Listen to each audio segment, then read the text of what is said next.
Lindsay with ThatMutt.com. Thank you, Mighty Paw, for hosting me in your Facebook group. Today we're going to talk about barking.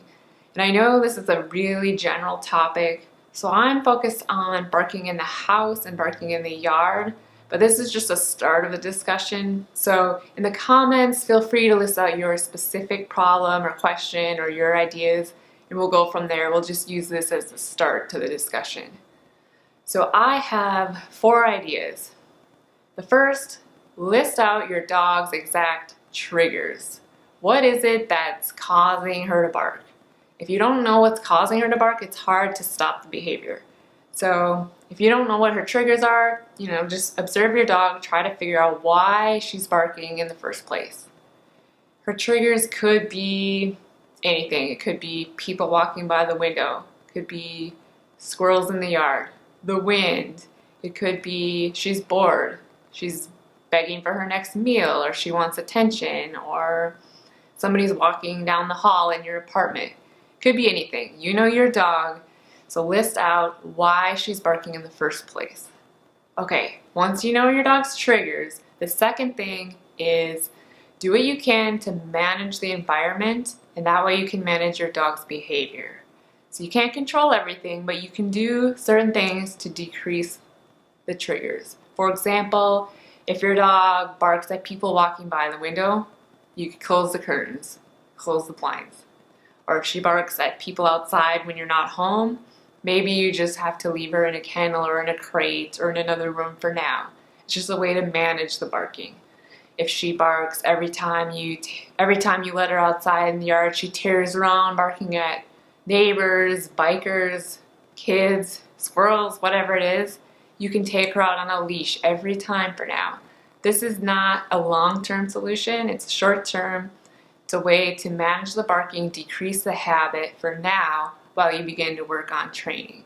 So the third thing is begin to train an alternative behavior. So you know what your dog's exact triggers are, you begin to manage the environment, but now you try to teach an alternative behavior, something kind of opposite of barking. Maybe it's a sit or a down or watch me.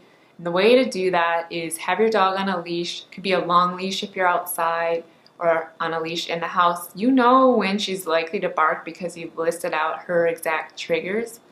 And do what you can to expose her to a mild version of that. Maybe there's one kid out in the yard playing, or one person walking by earlier in the morning versus 3 p.m. when all the kids are coming home from school.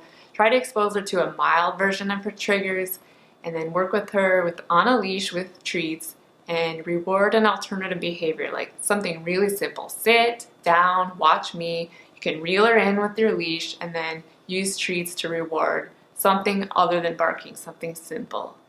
And eventually you can even add a command like quiet to that as she begins to learn not to bark. Alright, and my 4th tip is make sure your dog is getting plenty of exercise. This is so overlooked. I always recommend 60 to 90 minutes of walking or running every single day for most dogs. If you don't have an hour, do at least 30 minutes. A dog backpack can really help. You're giving your dog physical exercise and a job to do, so she has a job other than barking, and if she has less energy, she's going to have less energy for barking. It's just going to be easier for her to be calm, easier to manage that behavior.